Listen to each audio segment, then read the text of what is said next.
Fahimtum? Al-akhilla ba'duhum yawma idzin li ba'dhin adu illa al-muttaqin.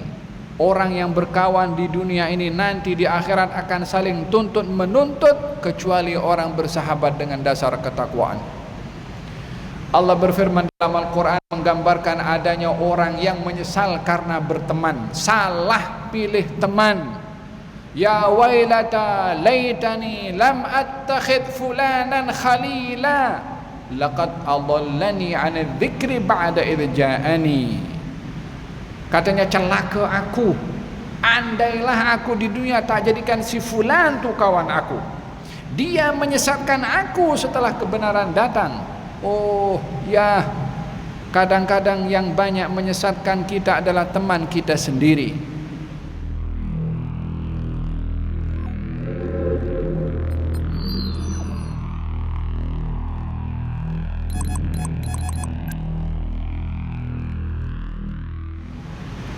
Assalamualaikum warahmatullahi wabarakatuh.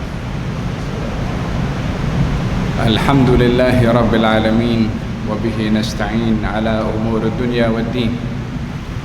Salatu wassalamu ala asyrafil anbiya'i wal mursalin sayyidina Muhammadin wa ala alihi wa sahbihi wa man sara ala darbihi ila yaumiddin. Wa alaina ma'ahum wa fihim birahmatika ya arhamar rahimin. Amma ba'du. Terima kasih kepada pengurusi majlis, kepada seluruh pihak pengurusan Masjid Al-Bukhari beserta ahli jawatan kuasa, para habaib, para asatidzah, para tuan-tuan guru,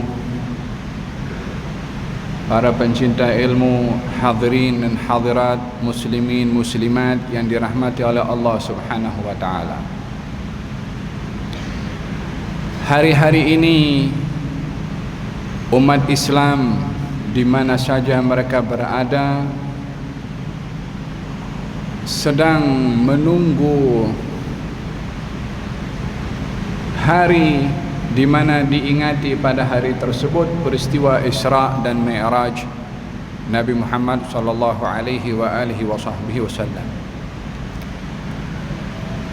Yang ramai daripada ahli sirah dan ahli sejarah mencatat kalau peristiwa Isra dan Mi'raj itu berlaku di bulan Rajab. Di samping itu terdapat beberapa peristiwa besar yang juga berlaku di bulan Rajab. Di antaranya adalah masuknya Salahuddin Al-Ayyubi membuka Baitul Maqdis. Di bulan ini juga telah meninggal dunia Al-Imam Asy-Syafi'i. Di antara kejadian-kejadian yang terjadi di bulan Rajab, yaitu peristiwa besarnya adalah Isra dan Mi'raj, umat Islam dituntut untuk mengingati peristiwa tersebut. Begitu penting untuk ingat kepada kejadian-kejadian yang pernah berlaku satu ketika dahulu, dan tidaklah sepatutnya seseorang mengatakan kenapa mesti mengingati hal-hal yang sudah berlalu di belakang. Kalau kita sentiasa mengingati hal-hal yang sudah berlalu di belakang, kita akan menjadi terbelakang. Katanya begitu. Tidak disedari bahwasanya di dalam Al-Quranul Karim pada bacaan surat yang dibaca sebentar tadi oleh imam kita, yaitu surat Al-Fil, Allah Subhanahu wa ta'ala juga menceritakan kejadian yang sudah berlalu. Kejadian tentera gajah diceritakan oleh Allah di dalam Al-Quranul Karim. Apa tujuannya? Allah menceritakan hal yang sudah berlalu di masa lampau. Bahkan Al-Quran penuh dengan peristiwa-peristiwa yang diceritakan oleh Allah Subhanahu wa ta'ala kepada baginda Rasulullah. Di dalam Al-Quranul Karim, Allah Subhanahu wa ta'ala menyebutkan tentang pentingnya hikmah mengingati peristiwa-peristiwa yang terdahulu berlalu dan berlaku. Allah Subhanahu wa ta'ala berfirman, wa dzakirhum bi ayyamillah inna fi dzalika laayatin likulli sabarin syakur. Wahai Musa, peringatkanlah kepada kaum kamu kejadian-kejadian Allah, kejadian-kejadian yang istimewa, yang kejadian-kejadian besar berlaku. Beri peringatan kepada kaum kamu, sesungguhnya di dalam mengingati peristiwa-peristiwa itu terdapat tanda-tanda kebesaran Allah bagi orang yang sabar dan orang yang bersyukur. Illah, sebab yang Allah sebutkan pada ayat tersebut di dalam mengingati hal-hal yang sudah berlaku adalah mengingat tanda-tanda kebesaran Allah. Karena kejadian-kejadian yang berlaku kepada Nabi Musa adalah bahagian daripada tanda-tanda kebesaran yang Allah tampakkan kepada Nabi Musa dan juga Bani Israel. Maka pada penampakan itu Bani Israel diperintah untuk mengingati peristiwa-peristiwa tersebut. Di antara peristiwa yang berlaku pada Nabi Musa adalah turunnya al-manna was-salwa.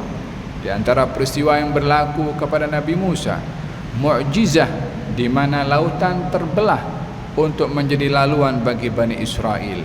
Di antara yang berlaku kepada Nabi Musa, tongkat yang bertukar menjadi ular sebagai mukjizah yang Allah berikan kepada Nabi Musa untuk membenarkan ajaran Nabi Musa. Belum lagi mukjizah-mukjizah yang lainnya yang diberikan oleh Allah kepada Nabi Musa, diperintahkan oleh Allah kepada Bani Israel untuk mengingatinya. Bila peristiwa berlaku kepada Nabi Musa diperintahkan untuk diingati, bukan hanya Bani Israel diperintahkan mengingati, tapi kita juga mengingatinya, karena kejadian-kejadian itu Allah kisahkan dalam Quran, sehingga kita pun walaupun bukan umat Nabi Musa, tapi kejadian yang berlaku kepada Nabi Musa ada di dalam Al-Quran, dan kita pun mengingati juga hal-hal yang berlaku kepada Nabi Musa. Bukankah baginda Rasulullah juga mengingati peristiwa yang berlaku kepada Nabi Musa ketika pergi berhijrah ke Madinah, mendapati orang-orang Yahudi berpuasa pada hari Ashura. Kemudian ditanya oleh Nabi kenapa mereka berpuasa pada hari Ashura. Katanya ini adalah hari di mana Allah selamatkan Nabi Musa daripada kejaran Firaun. Nabi bersabda, kita lebih utama untuk meraihkan keselamatan Nabi Musa, Nabi pun berpuasa. Kalau peristiwa berlaku kepada Nabi Musa diingati oleh Nabi Muhammad, kalau peristiwa yang berlaku kepada Nabi Musa kita sebagai umat Nabi Muhammad mengingatinya, lalu peristiwa yang berlaku kepada Nabi Muhammad tak perlu diperingati ke? Justru kita lebih utama untuk memperingati kejadian-kejadian yang berlaku kepada baginda Rasulullah sallallahu alaihi wasallam. Namun pada kali ini saya tidak akan bercerita menjelaskan tentang perjalanan Isra dan Mi'raj, karena saya yakin semua yang hadir di sini adalah kalangan orang-orang yang terpelajar dan membaca serta mendengar atau rajin menghadiri majelis-majelis ilmu. Saya tidak akan bercerita bagaimana perjalanan itu berlaku, tetapi saya akan mengupas hikmah di sebalik apa yang berlaku pada peristiwa Isra dan Mi'raj, kerana yang menjadi intipati pada setiap kejadian itu adalah hikmahnya yang perlu diambil. Allah berfirman dalam Al-Quranul Karim, laqad kana fi qasasihim ibrah, sesungguhnya terdapat pada kisah-kisah mereka, para anbiya, para rasul, para aulia, ibratun, ada ibrah, ada pengajaran. liulil albab, bagi orang yang berakal. Tidaklah kita boleh untuk berhenti dalam memperingati setiap peristiwa yang kita ingati hanya berhenti kepada penceritaan tanpa kita mengambil ibrah di sebalik cerita. Karena tujuan Allah mengkisahkan kejadian dalam Al-Quran bukan sebagai penceritaan yang sedap didengar oleh telinga, tetapi ia menjadi satu petunjuk untuk kita ambil pelajaran daripada setiap kejadian. Sebaik-baik pembaca sejarah adalah yang mengambil ibrah daripada sejarah yang berlaku di waktu silam. Pada peristiwa Isra dan Mi'raj yang merupakan anugerah jemputan yang Allah berikan kepada baginda Rasulullah, pengajaran yang pertama kita perlu ambil daripada peristiwa itu bahwasanya pembelaan Allah kepada agama yang dibawa oleh Rasulullah berterusan walaupun musuh-musuh berusaha untuk menghalang agama ini tersebar. Hadirin dan hadirat, tahukah kenapa Nabi diperjalankan oleh Allah dalam peristiwa Isra dan Mi'raj? Untuk apa dijemput oleh Allah Subhanahu wa taala Nabi Muhammad untuk bertemu dengan Allah? Kronologi perjalanan sejarah Isra dan Mi'raj Nabi adalah bermula daripada tentangan orang-orang kafir yang menentang, yang menekan dan menghalang Nabi Muhammad untuk berdakwah. Peristiwa Isra dan Mi'raj berlaku setelah embargo ekonomi yang dilakukan oleh pemimpin-pemimpin Quraisy selama 3 tahun, mengembargo baginda Rasulullah dan Bani Hashim di kawasan yang namanya Sya'ab Abi Talib. Tidak ada sesiapa yang dibenarkan untuk menjual beli makanan kepada baginda Rasulullah dan Bani Hashim. Tidak dibenarkan ada sesiapa yang boleh menikahkan anak lelakinya atau anak perempuannya dengan keluarga Bani Hashim.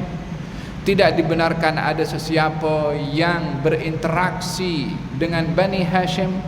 Waktu itu dipulaukan Bani Hashim daripada segala aspeknya, baik itu ekonomi atau sosial.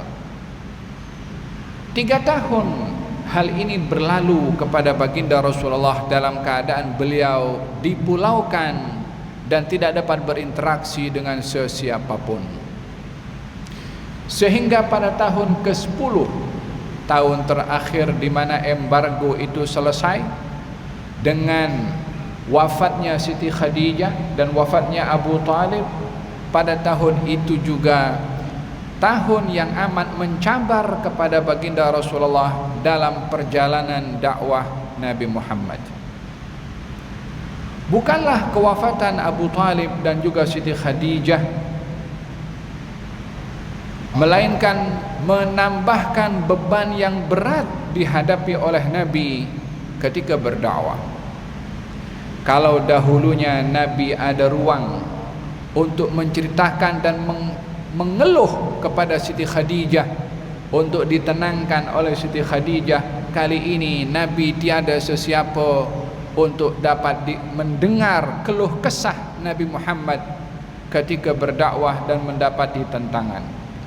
Kalau sebelumnya baginda Rasulullah dilindungi oleh Abu Talib sehingga tiada sesiapa yang berani menyentuhnya, kali ini tiada lagi sesiapa yang membela kepada Nabi, sehingga kaum musyrikin Quraisy semakin berani menentang, menyakiti, bahkan menghalang Nabi untuk berdakwah di kota Mekah. Tidak cukup Nabi dihalang berdakwah di kota Mekah, tidak diberi ruang untuk hidup bebas, sehingga Nabi terpaksa berhijrah ke Taif. Di Taif tidak mendapatkan ruang sama dengan apa yang disikapi oleh kaum musyrikin di kota Mekah. sehingga Nabi pun kembali ke kota Mekah dalam keadaan tidak mendapat sambutan di Taif. Demikian sikap musuh-musuh Islam terhadap penyebaran agama Islam. Allah berfirman dalam Al-Quranul Karim, wa kadzalika ja'alna likulli nabiyyin aduwan syayatinal insi wal jin yuhi ba'duhum ila ba'din zukhrufal qawli ghurura. Demikian kami jadikan untuk setiap nabi itu musuh daripada manusia atau syaitan manusia dan syaitan jin, yang mana satu dengan yang lain saling berkomunikasi akan kata-kata yang menipu. Ya, setiap nabi ada musuh, baik daripada syaitan manusia dan syaitan jin, seperti Allah Subhanahu wa taala sebutkan di dalam Al-Qur'anul Karim. Pada ketika itu baginda Rasulullah berhadapan dengan syaitan-syaitan manusia yang menghalang Nabi untuk berdakwah. Di saat Nabi dihalang berdakwah di Mekah dan di Taif, dan Nabi tidak boleh masuk ke kota Mekah, disitulah mula datang isyarah jemputan daripada Allah untuk memperjalankan nabinya pada peristiwa Isra dan Mi'raj. Hal ini memberikan gambaran kepada kita bahwasanya setiap zaman tidak terlepas daripada syaitan manusia dan syaitan jin yang ingin merosakkan agama. Oleh sebab itu baginda Rasulullah memberikan isyarat, katanya, yahmilu hadzal ilma min kulli khalafin uduluhu yanfuna anhu tahrifal ghalin wa intihalal mubtilin wa ta'wilal jahilin. Akan membawa ilmu ini pada setiap generasi orang-orang yang terpilih. Dalam riwayat yang lain, akan membawa agama ini pada setiap generasi orang-orang yang terpilih. Apa tujuannya? Yanfuna anhu tahrifal ghalin. Tujuan orang-orang terpilih itu dilantik untuk menjaga agama dan menjaga ilmu. Tujuannya adalah yanfuna anhu, menepis, membersihkan agama daripada apa? Tahrifal ghalin. Tahrif, penipuan. Al-ghalin, pelampau.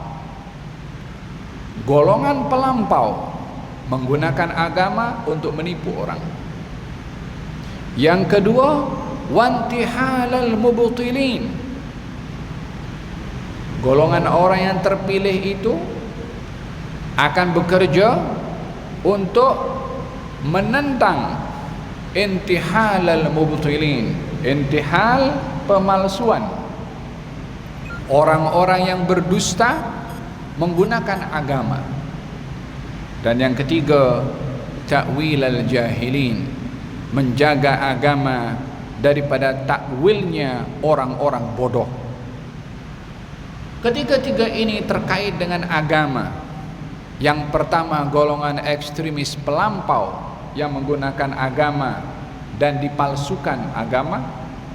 Yang kedua, golongan orang-orang pendusta yang ada agenda sendiri, juga menggunakan agama untuk menipu juga. Dan yang ketiga adalah orang-orang bodoh yang menggunakan agama, ditafsirkan agama dengan kebodohannya. Ya, bermula daripada waktu itu agama menjadi umpan kepada sebahagian orang untuk kepentingan-kepentingan dan agenda-agenda mereka. Ada yang pelampau, seperti mana kita saksikan di berita dan juga kita dengar di media sosial tentang slogan-slogan agama yang digunakan oleh golongan pelampau. Kita juga mendengar golongan orang-orang yang ada agenda memalsukan dan menipu orang lain juga dengan menggunakan agama. Dan yang ketiga adalah orang-orang bodoh yang juga berpenampilan sebagai orang yang berpegang kepada agama. Baginda Rasulullah bersabda, sebelum hari kiamat akan berlaku tanda-tanda. Inna min asyratis sa'ah, tanda-tanda hari kiamat, yurfa'ul ilmu diangkat, wa yakthur al-jahl, kebodohan akan merebak, wa takthur al-fitan, dan fitnah akan menyebar, wa yakthur al-haraj, dan akan berlaku juga dengan jumlah yang banyak al-haraj. Apa itu al-haraj ya Rasulullah? Qal al-qatlu, pembunuhan. Bukankah di zaman kita sekarang ini berlaku semua tanda-tanda yang Nabi sebutkan? Innallaha la yantazi'ul ilma intiza'an ba'dama anzalahu. Allah tidak akan mencabut ilmu setelah diturunkan oleh Allah. Wa innama dhahabal ilmu bidhihabil ulama. Akan tetapi ilmu itu akan terangkat dengan meninggalnya para ulama. Fa idza dhahaba 'alimun dhahaba bima ma'ahu minal ilmi falam yabqa illa ru'usan juhalan idza su'ilu aftahu bighairi ilmin fadallu wa adallu. Kalau orang alim sudah meninggal dunia, maka dibawa ilmu yang bersama dengan orang alim itu. Nabi memberikan isyarat ilmunya dibawa. Artinya apa? Ilmu bukan ada pada kitab. Ilmu itu ada di dada para ulama. Bal huwa ayatum bayyinatum fi suduril ladzina utul ilma. Itu tanda-tanda kebesaran Allah yang ada di dalam dada orang-orang diberi ilmu. Amma yang ada dalam kitab untuk sekedar dihafal dan untuk bercakap dengan apa yang ada dalam kitab, semua orang boleh untuk menyampaikan. Hatta orang bukan Islam pun juga dengan melatih diri untuk pandai berceramah, dia akan berceramah juga.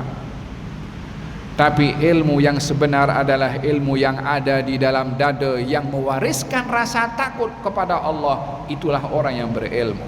Namun kali ini semua orang tanpa melihat jati dirinya dan identitinya, bila ingin sesuatu maka yang dipergunakan adalah agama. Dan apa saja kalau dipakaikan dengan pakaian agama akan menjadi indah dan diminati oleh orang ramai, karena fitrah manusia suka kepada agama. Namun ramai daripada mereka yang menggunakan agama walaupun mereka adalah ghalin, pelampau, mubtilin, pendusta, dan juga jahilin, orang-orang bodoh. Oleh sebab itu Al-Imam Ibn Sirin mengatakan, inna hadzal ilma dinun fanzuru amman ta'khuduna dinakum. Ini apa, ilmu ini adalah agama kamu. Hendaklah kamu melihat daripada siapa kamu mengambil ilmu. Sanad dalam mencari ilmu. Kepribadian, identiti orang yang perlu diambil ilmunya. Al-ilmu itu bukan hanya dilihat kepada apa yang dikata, tapi siapa yang berkata. Inna hadzal ilma dinun. Ini ilmu, agama kamu. Nilai ilmu ada pada agama. Salah mencari ilmu, salah memahami agama. Fanzuru amman ta'khuduna dinakum. Hendaklah kamu itu memastikan daripada siapa kamu itu mengambil ilmu. Ya, betul, kita selalu mengatakan undur maqal wala tandur man qal. Ambil apa yang dikata, bukan siapa yang berkata. Kalau kita dapat memastikan kata-kata itu benar, ya kita tak perlu tengok siapa yang berkata. Tapi kalau kita tidak tahu apakah kata-kata itu benar atau tidak, tengok dulu siapa yang berkata.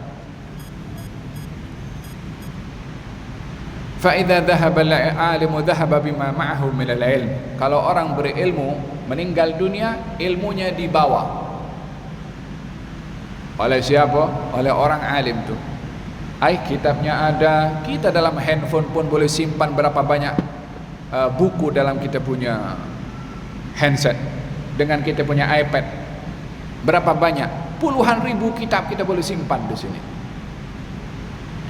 Yang dirisaukan adalah apa yang difirmankan oleh Allah Subhanahu wa taala, mathalul ladzina hummilut taurata thumma lam yahmiluha kamathalil himari yahmilu asfara. Perumpamaan orang-orang yang diberi kitab Taurat lalu tidak diamalkan, tidak difahami dengan sebenarnya, umpama keledai yang membawa kitab-kitab atau lembaran-lembaran. Apa yang difahami oleh keledai itu dengan membawa kitab? Tak paham apapun.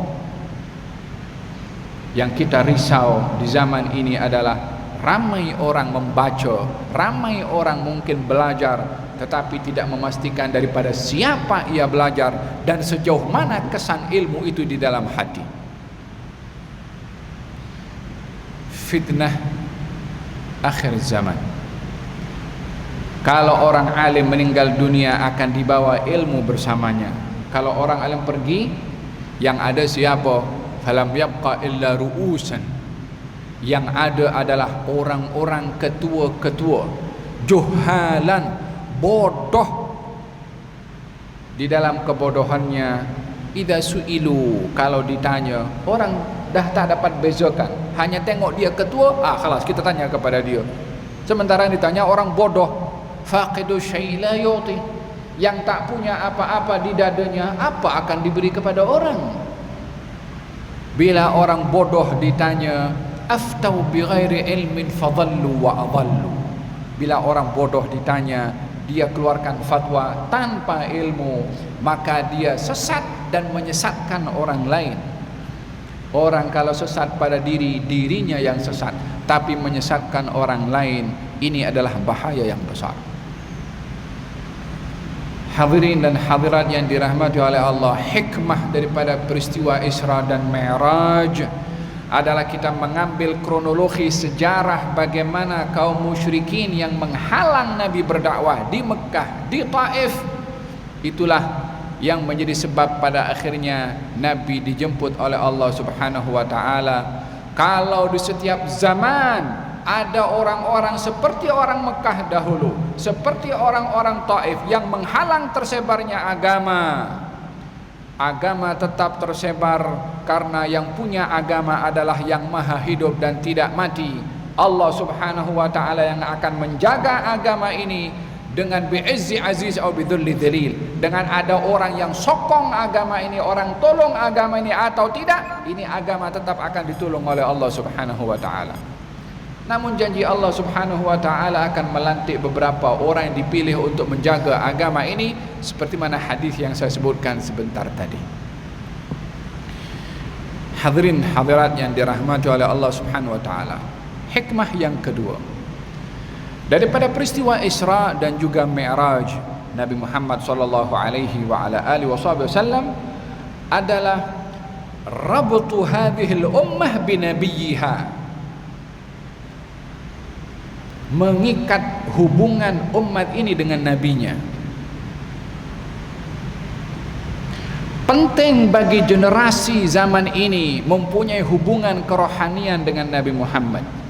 Penting bagi umat ini mengenal biografi, biodata, sirah Nabi Muhammad, sehingga kajiannya kepada sirah menyentuh hati nurani dan perasaannya.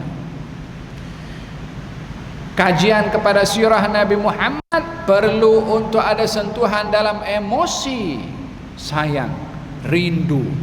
Bila disebut bergegar hati ini untuk rindu untuk jumpa, untuk berselawat kepada Nabi sallallahu alaihi wa ala alihi wasallam. Di antara asbab yang dapat mengeraskan hati seseorang sehingga sukar menerima kebenaran adalah orang itu bila jauh hubungan kerohanian dan hatinya dengan nabinya. Di dalam Al-Qur'anul Karim Allah Subhanahu wa taala menyebutkan, alam ya'ni lil ladzina amanu an takhsha'a qulubuhum li dzikrillahi wa ma nazala minal haqq wa la yakunu kal ladzina utul kitaba min qablu fatala 'alaihimul amadu faqasat qulubuhum wa katsirun minhum fasiqun. Bukankah sudah tiba waktunya bagi orang-orang yang beriman untuk khusyuk ketika disebut nama Allah, dan tidak menjadi seperti golongan ahlul kitab sebelum umat Islam. Fatala alaihimul amadu, jauh jarak mereka, yakni jauh mereka daripada nabinya, daripada ajarannya, daripada kitab yang dibawa oleh nabinya. Faqasat qulubuhum wa katsirun minhum fasiqun, hati mereka jadi keras dan mereka menjadi fasik. Apa sebabnya? Nabi mereka tidak diingati, ajarannya tidak dikaji, sirahnya tidak dipelajari, sehingga jaraknya masa yang bertukar generasi demi generasi, sehingga terlihat generasi yang akan datang jauh daripada nabinya, sehingga dengan begitu menjadi keras hati mereka. Oleh sebab itu baginda Rasulullah sallallahu alaihi wa ala alihi wa sahbihi wasallam menginginkan dekatnya hubungan umat ini dengan nabinya, karena beliau sendiri mengambil berat dengan umatnya, dekat dengan umatnya hatta di masa hidupnya, hatta setelah wafatnya. Beliau sendiri yang bersabda di dalam hadis, uridat alayya a'malukum mahasinuha wa masawi'uha fawajadtu min mahasini a'maliha al-adha yumatu 'anil tariq wa wajadtu min masawi' a'maliha an-nukha'atu takunu fil masjid wa lam tudfan. Akan dihantarkan amal perbuatan kamu wahai umat kepada aku, kata Nabi. Dihantarkan bila? Setelah wafatnya. Akan dihantarkan amal perbuatan kamu. Ya Rasulullah, untuk apa engkau mau tahu lagi dengan apa perbuatan umatnya, kalau bukan menunjukkan dekatnya beliau dengan umat ini sehingga mengikuti amal yang dilakukan oleh umat ini.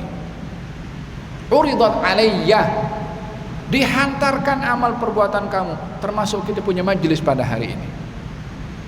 Dihantarkan amal perbuatan kamu kepada aku yang baik dan juga yang buruk. Aku dapati daripada amal perbuatan baik yang dihantarkan pada aku, kata Nabi, kalau ada orang mengetipkan benda tajam supaya tak terkena pijakan orang atau mengganggu orang yang lalu, perbuatan itu dihantarkan kepada aku, kata Nabi. Dan aku dapati daripada amal perbuatan yang tak baik dihantarkan kepada aku, orang meludah di masjid lalu tidak dibersihkan. Dulu masjid itu terbuat daripada tanah, kalau ada orang meludah ditutup dengan tanah supaya tak terpijak dengan orang lain. Perbuatan mengotori masjid pun dihantarkan kepada Nabi. Ya salam, agaknya Nabi ingin menyampaikan apa isyaratnya daripada beliau mengatakan amal kamu dihantarkan pada aku. Apa tujuannya? Kalau ingin memberitahukan aku dekat dengan kamu. Bukankah beliau yang bersabda hayati khairun lakum wa mamati khairun lakum, kehidupan aku membawa kebaikan untuk kamu, kewafatan aku juga membawa kebaikan. Kata sahabat, ya Rasulullah, bagaimana kewafatan engkau membawa kebaikan untuk kami? Kata baginda Rasulullah, amal kamu disampaikan kepada aku. Kalau aku dapati amal kamu baik, aku bersyukur kepada Allah. Yang berbuat baik umat, yang dapat pahala umat, yang gembira Nabi Muhammad. Ya salam, bukankah ini petunjuk jelas bagaimana Nabi ini perhatian dengan umatnya hatta setelah wafatnya.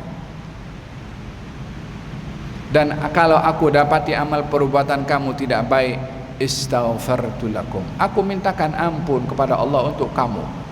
Hatta di barzakhnya beristighfar untuk umatnya.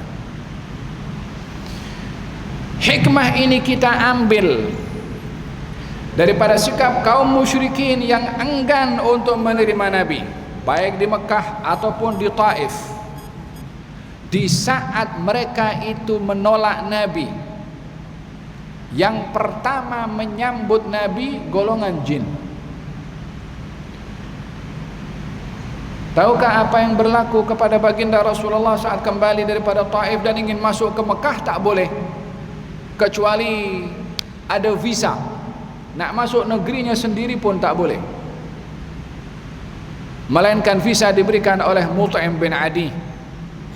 Maka Nabi boleh masuk Mekah, bukan sebagai orang yang disambut, bukan sebagai warga negara, tetapi sebagai laji', sebagai pengungsi di negeri kelahirannya sendiri. Supaya kita dapat bayangkan bagaimana cabaran yang dilalui dalam hidup Rasulullah sallallahu alaihi wa ala alihi wa sahbihi wasallam. Ya, tidak ada sambutan di Mekah, tidak ada sambutan di Taif, tidak ada sambutan pada mereka orang-orang sekeliling kota Mekah pada ketika itu. Kembali daripada Taif, berdoa kepada Allah, bermunajat kepada Allah Subhanahu wa taala. Di saat malam qiyamul lail, jin 7 orang lebih kurang, 7 jin datang mendengarkan Nabi baca Quran pada qiyamul lail. Allah Subhanahu wa taala cerita dalam Al-Qur'anul Karim, katanya diceritakan oleh Allah Subhanahu wa taala, jin datang mendengarkan Nabi mendengarkan bacaan Al-Quran dibaca oleh baginda Rasulullah. Ke-7 jin masuk Islam. Dia balik pergi ke negerinya pergi daripada Baghdad. Ya subhanallah, entah apa gerangan jin daripada Baghdad boleh sampai pergi ke Taif pada waktu itu. Dalam perjalanan Nabi nak balik, beriman kepada baginda Rasulullah. Katanya jin itu ketika balik ke negerinya beritahu, aku mendengarkan bacaan setelah diturunkan oleh Allah bacaan kepada Nabi Musa. Maknanya jin itu beragama Yahudi. Aku mendengar bacaan sebiji macam mana Allah turunkan kepada Nabi Musa. Katanya, ajibu da'i Allah. Hai jin, jom kita beriman kepada Nabi ini. Jin pun jadi pendakwah kepada bangsa jin di Iraq sehingga mereka masuk agama Islam. Di saat di Mekah ditolak, di Taif ditolak, manusia menolak, jin beriman kepada Nabi Muhammad SAW. Sebagai tanda ini agama mansur, ini agama dijamin pertolongannya, pembelaannya oleh Allah, hatta semua orang menolak. Jin beriman. Di saat orang-orang menolak, jin menerima dan beriman. Orang-orang di langit, makhluk di langit sedang menunggu kedatangan baginda Rasulullah sallallahu alaihi wasallam. Kita beri laluan adzan.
Terdapat beberapa golongan manusia di dalam menyikapi Rasulullah sallallahu alaihi wasallam di zaman itu. Ada yang seperti Abu Jahal dan Abu Lahab, memusuhi, mengingkari ajarannya, menyakiti kepada baginda Rasulullah.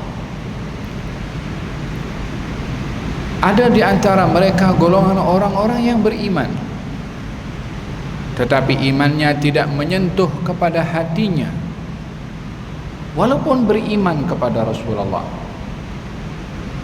Golongan seperti ini adalah golongan yang ada terkadang di tengah-tengah umat Islam, walaupun beriman kepada Nabi Muhammad, tapi kosong hatinya daripada mengagungkan Nabi Muhammad. Golongan seperti ini seperti seorang bernama Dzul Khuwaisirah, atau yang lain namanya Dzu As-Sudayyah. Dikenali sebagai seorang yang berpenampilan sederhana, nampak pada pakaiannya zuhud, nampak pada luarannya ahli ibadah, sehingga orang memuji kepadanya. Katanya janggutnya ini tak pernah kering daripada air wudu. Maksudnya sentiasa menjaga wudu. Artinya apa? Sembahyang, salat. Tetapi hati orang ini, tengok, bayangkan, hatta hidup di zaman Nabi pun juga. Oleh hada, kalau sebagian daripada orang ketika hidup di zaman tabi'in katanya, andailah aku boleh hidup di zaman Rasulullah. Kata sahabat, kamu jangan berangan-angan demikian, karena kalau kamu hidup di zaman Rasulullah, adakah kamu pasti akan termasuk orang beriman atau sebaliknya? Ada di antara mereka bernama Dzu As-Sudayyah atau Dzul Khuwaisirah, hidup di zaman Nabi, tapi hanya melihat kepada Nabi sebagai manusia. Tidak dilihat Nabi itu ada kedudukan dalam hati ketika disebut namanya. Lelaki ini masuk ke dalam masjid dan sahabat mengatakan, ya Rasulullah, inilah orang yang kami ceritakan tentang kebaikan orang ini. Katanya Nabi bersabda, tetapi aku nampak pada muka orang ini ada kesan tamparan syaitan pada mukanya. Lalu orang itu datang dan dipanggil oleh Nabi. Sahabat puji orang ini. Nabi kata, aku nampak ada tamparan syaitan pada muka orang ini. Macam mana orang kena tampar syaitan? Bukan syaitan pergi tangannya tampar muka orang tu. Perangai, sikap orang tu sama dengan sikap syaitan. Nampak luarannya ahli ibadah. Sampai datang, kemudian Nabi tanya, hal haddatsatka nafsuka indama dakhalta annaka khairu man fil majlis? Kalau adakah kamu ketika masuk majlis tadi, kamu menyangka dalam diri kamu adalah orang yang paling baik daripada semua yang ada ni? Dia kata ya. Riya, sombong. Dengan apa dia sombong? Dengan ibadahnya, dengan taatnya dia sombong.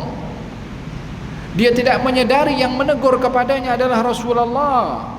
Sudahlah dia masuk dalam keadaan sombong, ditegur oleh Nabi, aku nampak kesan tamparan syaitan pada muka kamu karena sombong tadi. Tak insaf. Tak kata, ya Rasulullah, doakan saya supaya diampunkan, diangkat sifat sombong. Tak kata macam tu.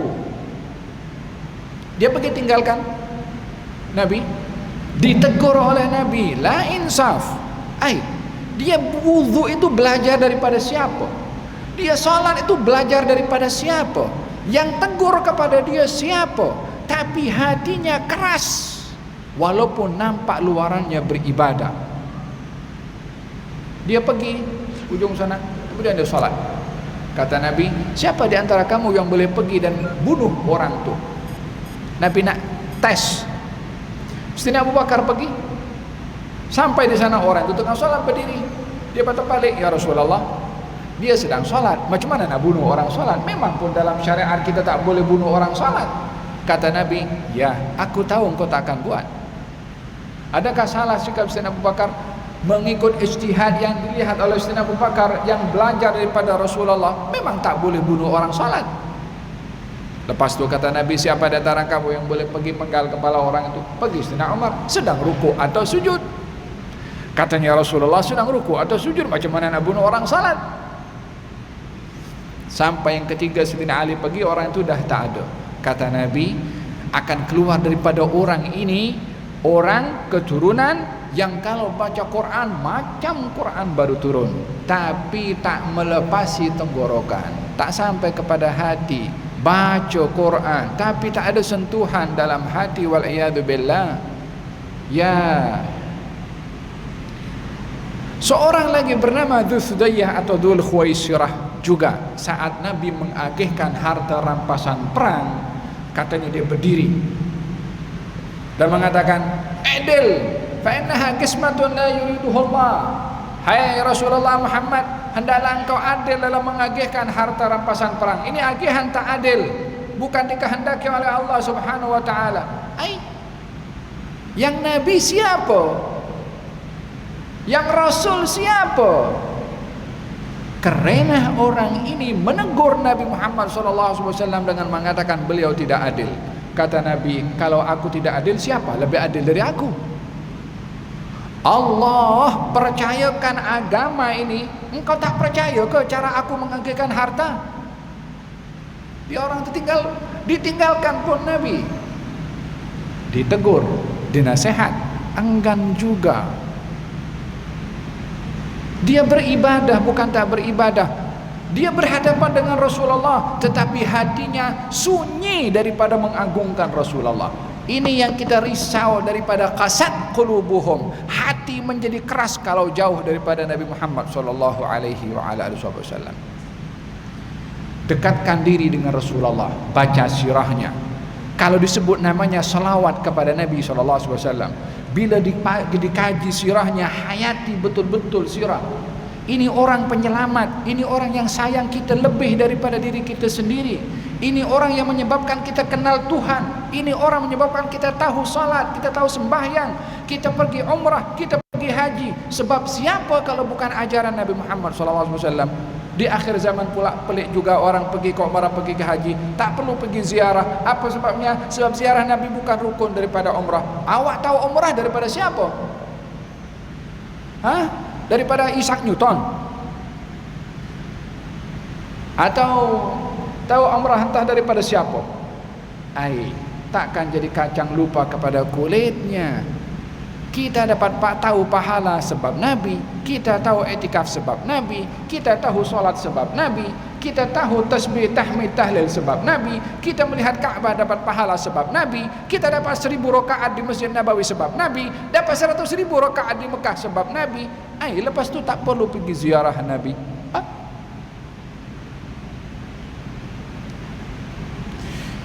Idzan hikmah yang kedua yang perlu kita ambil daripada peristiwa Isra dan Mi'raj adalah menguatkan hubungan kerohanian kita dengan baginda Rasulullah. Kaji sirahnya, hayati kehidupannya, berselawat kalau disebut namanya. Yang ketiga,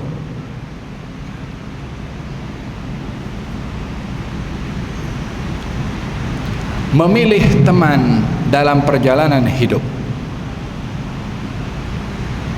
Bukan teman hidup ya. Memilih teman dalam perjalanan hidup. Hal ini dapat dilihat bagaimana Jibril alaihissalam yang menemani Rasulullah pada perjalanan tersebut. Jibril menunjukkan tempat-tempat yang baik, dan Jibril memberitahukan hal-hal yang tidak baik untuk agar supaya Nabi menghindarkan diri daripada hal-hal tersebut. Dalam perjalanan itu ditunjukkan oleh Jibril alaihissalam, kamu singgah di sini dan sholat. Ini tempat kelahiran Nabi Isa. Sampai di Tur Sina, di sini kamu turun wahai Rasulullah Muhammad dan sholat. Di sini tempat Nabi Musa berbicara dengan Allah. Sampai ke Madian, ada pokok di situ, turun di sini engkau Muhammad. Di sini Nabi Musa berteduh ketika menolong dua anak perempuan Nabi Syuaib. Sampai di Madinah turun, salat di sini. Ini tempat engkau punya hijrah. Kata Jibril, ditunjukkan tempat-tempat yang baik. Ketika di offer oleh Nabi kepada Nabi khamar, madu dan susu, Nabi memilih susu. Kata Jibril, engkau memilih fitrah. Kalau engkau ambil khamar, maka akan binasa engkau punya umat. Diberitahukan mana yang baik, mana yang tak baik. Demikian dalam hidup ini kita memilih teman, supaya teman yang kita jadikan teman tu yang dapat menunjukkan kebaikan kepada kita. Al-mar'u ala dini khalilih falyanzur ahadukum man yukhalil, kata Nabi. Seseorang itu akan berada pada perangai dan sikap temannya. Hendaklah dia mengetahui dengan siapa ia berteman. Kata Imam Syafi'i mengatakan, salamun ala dunya idza lam yakun biha sadiqun saduqun sadiqul wa'di munsifa. Ucapan selamat tinggal, goodbye, kepada dunia ini kalau tidak ada di atas dunia teman yang jujur, yang amanah, yang juga adil dengan temannya. Yang banyak di zaman kita adalah teman-teman yang ingin mengambil peluang. Hari ini kita sokong, karena apa? Di sebalik apa tu ada udang di balik batu. Hari ini kita bersama. Fahimtum? Al-akhilla ba'duhum yawma idzin li ba'dhin adu illa al-muttaqin. Orang yang berkawan di dunia ini nanti di akhirat akan saling tuntut menuntut, kecuali orang bersahabat dengan dasar ketakwaan. Allah berfirman dalam Al-Quran menggambarkan adanya orang yang menyesal karena berteman, salah pilih teman. Ya wailata laitani lam attakhid fulanan khalila laqad adallani 'anil dzikri ba'da idh ja'ani. Katanya, celaka aku, andailah aku di dunia tak jadikan si fulan tu kawan aku. Dia menyesatkan aku setelah kebenaran datang. Oh ya, kadang-kadang yang banyak menyesatkan kita adalah teman kita sendiri. Hendaklah kita memilih dengan siapa kita berkawan, dengan siapa kita berteman. Yang jujur, yang amanah, yang boleh tegur kita kalau kita salah. Itu teman sebaik, teman sejati. Yang keempat, hikmah yang keempat,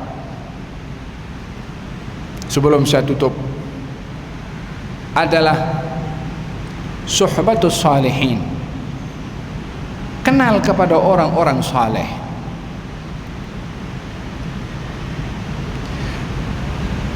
Al-Imam An-Nasa'i meriwayatkan Nabi Muhammad ketika diperjalankan Isra dan Mi'raj ditunjukkan oleh Jibril beberapa kawasan yang ada kaitan dengan orang-orang saleh. Di antaranya ditunjukkan oleh Jibril Tur Sina. Katanya, "Inzil huna." Hai Rasulullah Muhammad, kau turun di sini, kau salat 2 rakaat. Ditanya oleh Jibril, "Engkau tahu di mana engkau salat?" Kata Nabi mengatakan, "Allah yang Maha mengetahui." Kata Jibril, ini adalah Tur Sina di mana Allah berbicara kepada Nabi Musa. Dibawa oleh baginda oleh Jibril ke mana? Madinah, yang ketika itu bernama Yathrib. Disuruh turun salat. Ditanya, tahukah kamu di mana kamu salat? Diberitahu oleh Jibril, ini adalah tempat kamu berhijrah nanti.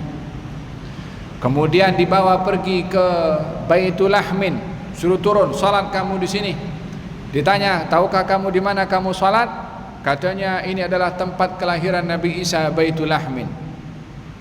Bahkan dalam riwayat yang lain dinyatakan baginda Rasulullah SAW dalam perjalanan Isra dan Mi'raj mencium bau wangi Kata baginda Rasulullah, bau apa ini wahai Jibril? Gal, ini baunya Masyitah. Tahu Masyitah siapa? Yang bertugas untuk menyikat rambut anaknya Fir'aun. Ketika sikat rambutnya jatuh dan dia mengatakan Bismillah, dengan nama Allah, dengan nama Tuhan Allah. Kata anak perempuannya Fir'aun mengatakan, ada Tuhan selain daripada ayahku ke? Katanya, ya Allah, Tuhan aku, Tuhan kamu, dan Tuhan ayahmu. Kata anak perempuan tu, aku akan bagi tahu kepada ayahku. Silakan bagi tahu. Dia bagi tahu kepada Fir'aun, diancam oleh Fir'aun. Ia pun enggan untuk keluar daripada agama. Maka Fir'aun ingin menghukum dengan membakar, dengan diletakkan minyak yang panas. Dia dengan keluarganya. Kata Masyitah, ya boleh, aku dengan minta satu syarat saja. Bila nanti sudah menjadi tulang-tulang, kumpulkan tulang-tulang aku dengan anak-anakku. Kata Fir'aun, kau akan dapatkan itu semua, itu hak engkau. Dicampakkan satu demi satu anaknya di hadapan Masyitah, sampai kepada bayinya yang masih kecil.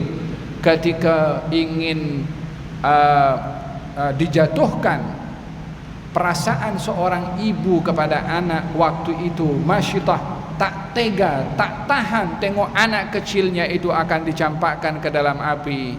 Kata anak itu mengatakan, di ummah innaki ala haqqin. Allah izinkan anak itu bercakap, wahai ibu, engkau berada dalam pihak yang benar. Anaknya bercakap, masih bayi. Akhirnya tulang-tulang itu dikumpulkan jadi satu. Kata Jibril, ini adalah bau wangi Masyitah. Agaknya untuk apa Jibril alaihissalam membawa Nabi pergi ke tapak? Apa tapak itu? Kelahiran Nabi Isa. Untuk apa dibawa pergi ke tapak? Apa tapak itu? Dekat gunung Tur Sinai situ. Nabi nak pergi mana? Nabi nak pergi jumpa dengan Allah Subhanahu wa taala dalam peristiwa Isra dan Mi'raj. Untuk apa singgah ke tempat-tempat itu? Kenapa tak pergi direct langsung jumpa dengan Allah Subhanahu wa taala? Supaya kita tahu peninggalan-peninggalan orang-orang yang mulia di sisi Allah Subhanahu wa taala. Mengenali orang-orang yang mulia di sisi Allah adalah wasilah untuk mengenali Allah Subhanahu wa taala. Bukankah dalam syariat kita berapa banyak ibadah yang kita lakukan ada kaitan dengan orang-orang yang terdahulu yang sudah meninggal dunia? Bukankah Al-Quran suruh kita pergi untuk salat di makam Ibrahim? Wattakhidhu min maqami Ibrahim musalla. Salatlah kamu di makam Ibrahim. Apa ada pada makam Ibrahim? Bukankah batu yang dipijak oleh Nabi Ibrahim? Bukankah kita salat sedang berhadapan dengan Ka'bah? Untuk apa secara khusus berhadapan dengan makam Ibrahim dan juga menghadap kepada Ka'bah? Tak cukup dekat kepada Ka'bah saja terus ke? Kenapa Allah suruh kita salat di makam Ibrahim? Allah suruh dalam Quran, wattakhidhu min maqami Ibrahim musalla. Jadikan musalla, tempat salat pada makam Ibrahim, menghadap Ka'bah lah, tapi pada masa yang sama menghadap kepada makam Ibrahim. Untuk apa? Supaya kita tahu ini batu yang ada di hadapan kita bukan sekedar batu, ada kaitan dengan orang yang hebat mulia di sisi Allah Subhanahu wa taala. Kita pergi sa'i antara Safa dengan Marwah. Untuk apa kita pergi sa'i Safa dengan Marwah? Kenapa start daripada Safa kemudian berakhir dengan Marwah? Kenapa laki-laki mesti ada lari-lari anak pada kawasan tertentu itu? Kenapa tidak jalan kaki saja? Bukankah mengingati tentang seorang perempuan yang taat kepada Allah Subhanahu wa taala, Siti Hajar ketika ditinggalkan oleh Nabi Ibrahim, sampai hari ini diingati itu sa'i, sehingga umrah seorang tak sah kalau tidak sa'i, haji seorang tidak sah kalau tidak sa'i. Untuk apa kita pergi sa'i? Bukankah mengingati orang yang mulia juga di sisi Allah Subhanahu wa taala? Orang pergi ke Mina, untuk apa pergi ke Mina sampai duduk 3 hari di situ dan melakukan amal ibadah kurban? Bukankah mengingati kejadian yang berlaku kepada Nabi Ibrahim ketika diperintahkan untuk menyembelih Nabi Ismail oleh Allah Subhanahu wa taala? Idzan manasik haji dan umrah adalah peringatan kepada orang-orang yang mulia di sisi Allah Subhanahu wa taala. Bukankah ini yang diajarkan di dalam syariat Islam yang dibawa oleh Nabi Muhammad SAW? Suhbatus salihin, kenal dengan orang soleh, berteman dengan orang-orang yang soleh. dan juga menziarahi tempat-tempat yang ditinggalkan oleh orang-orang yang saleh. Hadirin dan hadirat yang dirahmati oleh Allah Subhanahu wa taala, waktu cukup pantas mengejar kepada kita. Kita dalam Al-Qur'anul Karim, sebelum saya tutup, Allah Subhanahu wa taala berfirman dalam kisah peperangan antara Talut dengan Jalut. Katanya, inna ayata mulkihi, ketika dilantik Talut untuk menjadi ketua kepada Bani Israel berperang melawan Jalut, Bani Israel komplain, anna yakunu lahul mulku alaina wa nahnu ahaqqu bil mulki minhu wa lam yu'ta sa'atan minal mal. Kenapa dia itu Talut jadi ketua bagi kami? Kita lebih layak jadi ketua. Itu Talut miskin, tak punya duit, kita punya duit. Mentalitinya pada duit. Allah berfirman, inna ayata mulkihi, tanda kalau Talut itu adalah seorang ketua dan seorang raja, an ya'tiyakumut tabut, akan datang kepada kamu tabut. Apa itu tabut? Kotak. Fihi sakinatun min rabbikum wa baqiyatun mimma taraka alu Musa wa alu Harun tahmiluhul malaikah. Kotak tu ada sakinah daripada Tuhan kamu dan peninggalan-peninggalan Nabi Musa dan Nabi Harun. Ada kotak, kotak itu diisi oleh Bani Israel, baju, pakaian, kesan daripada tongkat dan al-lauh yang ditinggalkan oleh Nabi Musa disimpan. Nabi Musanya sudah wafat, Nabi Harunnya sudah wafat, pakaiannya disimpan, tongkatnya disimpan. Dijadikan apa? Untuk syirik kepada Allah Subhanahu wa taala, untuk cari berkat dari Allah Subhanahu wa taala melalui orang yang berkat di sisi Allah Subhanahu wa taala. Quran ceritakan demikian. Sehingga dijadikan itu kotak bila dibawa dalam satu peperangan, Allah turunkan kemenangan. Kenapa tak ada orang kata syirik masa itu? Zaman kita sekarang ada yang kata. Idzan hikmah daripada peristiwa Isra dan Mi'raj adalah suhbatus salihin. Kita kena kenal orang-orang yang saleh, menziarahi kepada mereka dan mengikuti sifat-sifat murni dan baik kepada mereka. Yang terakhir, salat 5 waktu yang merupakan hadiah terbesar dibawa oleh baginda Rasulullah sallallahu alaihi wa ala alihi wa sahbihi wasallam. Namun salat ini pernah dikomentari oleh Nabi sallallahu alaihi wa alihi wasallam tentang sikap manusia di akhir zaman.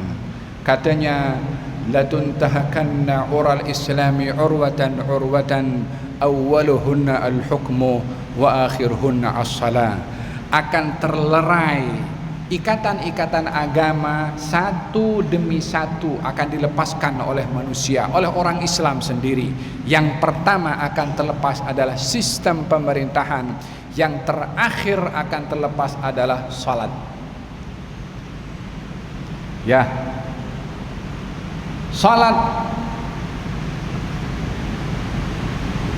ditinggalkan oleh umat Islam bukan bermakna orang Islam tidak salat.